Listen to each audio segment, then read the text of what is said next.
Hi everyone, how are you guys doing? I hope you guys are doing absolutely fine. Welcome back to my channel and my name is Siri. So today in the video we are going to talk about one of my favorite topics, and this is something that I have received in the recent times in my comment section, asking me about how can we improve fluency in English by taking the help of YouTube. How can we learn from YouTube is the question that I have received recently in the comment section.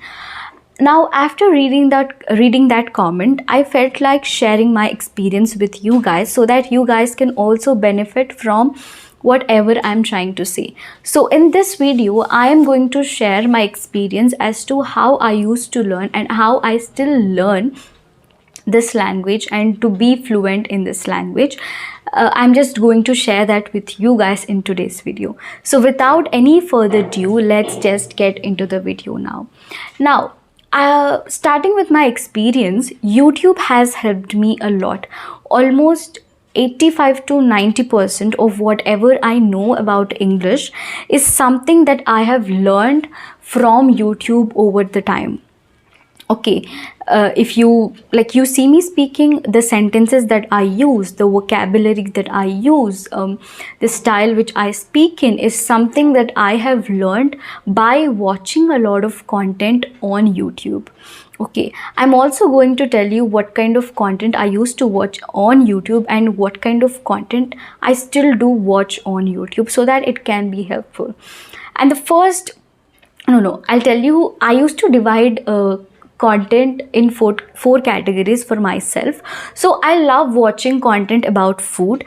I love watching content about gardening because I love gardening. I love watching content about productivity, self-help and stuff like that. I love watching interviews. So these are the four categories that I have decided for myself.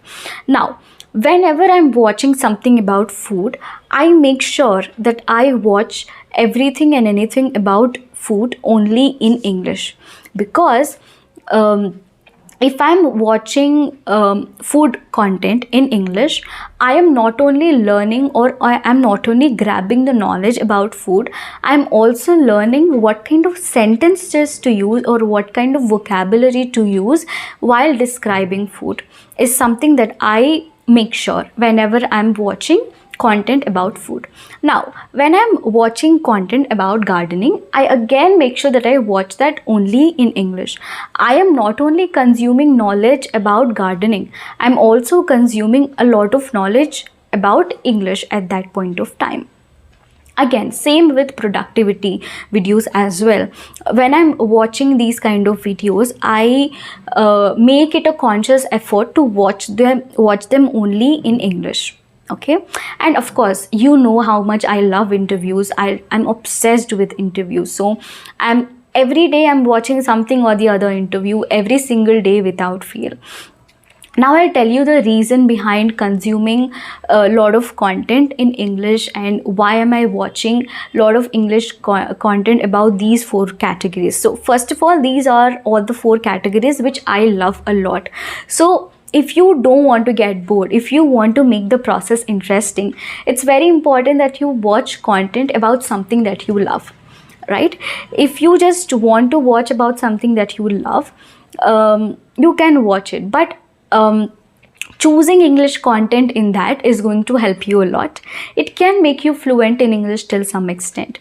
See, we know for a fact that consuming a lot of content in English is going to help us a lot. Right? When you consume a lot of content in English, when you observe people speaking in English, you are going to learn a lot from that.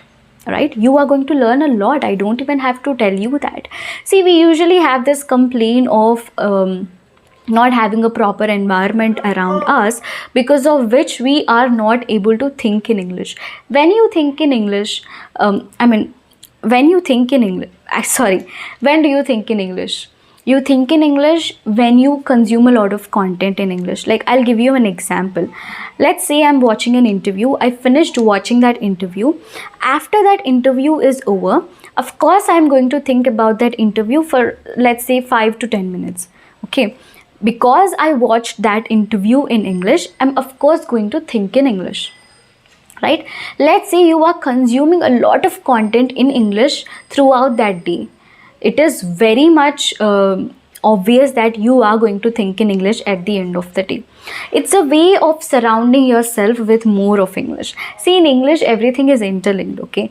If you want to speak fluently in English, you have to think in English. If you want to think in English, you have to consume a lot of content in English. So this is an amazing way to consume a lot of content in English. And I'm not telling you that you should not consume a lot of content in any other language.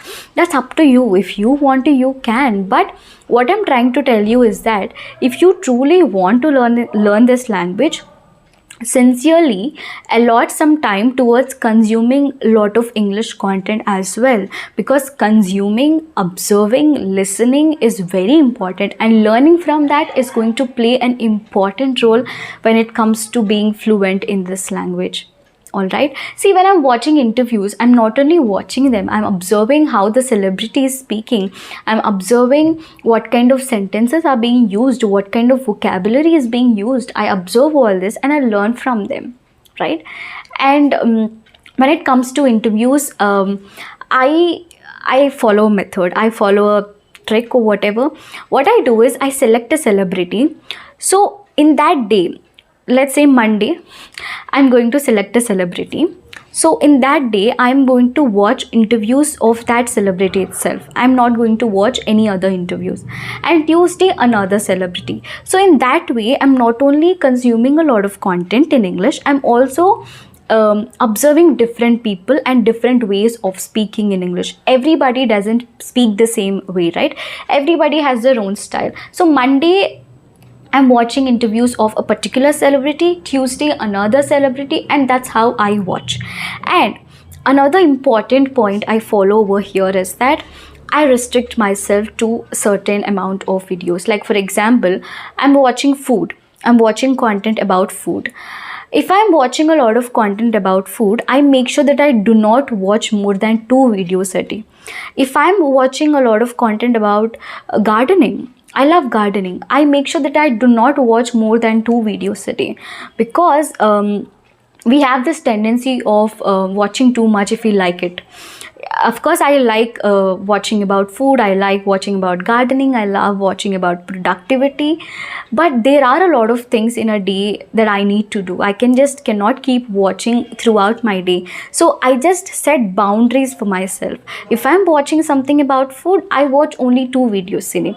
Minimum is 1, maximum is 2. That is the boundary that I have set for myself.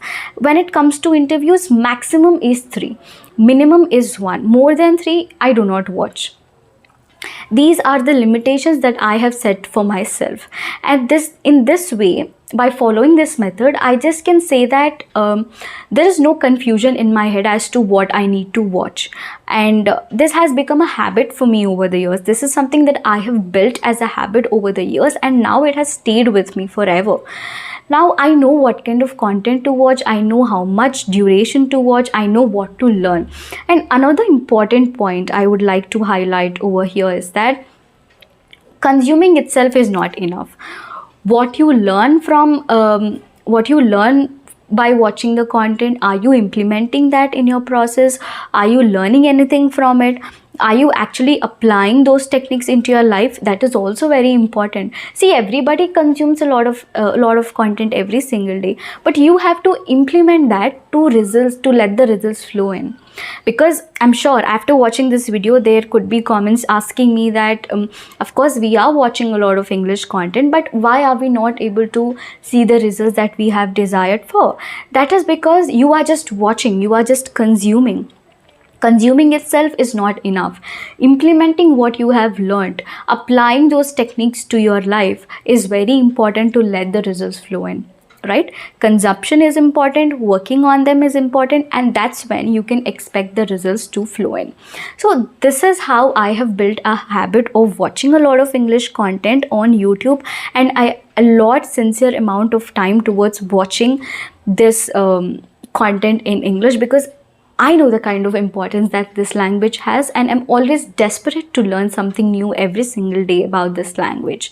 And that's what I'm suggesting the same thing to you guys, that please do consume a lot of English content, and it is going to help you a lot, because it helped me. It is obviously going to help you.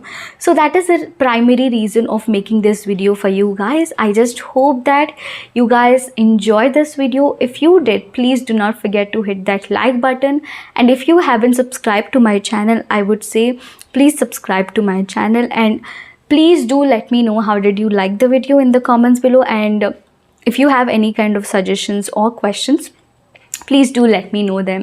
Please do let me know in the comments below, because I'm always happy to receive all your comments, and yeah, they make me happy. So I'll be coming up with more of such videos. Till then, you take care of yourself.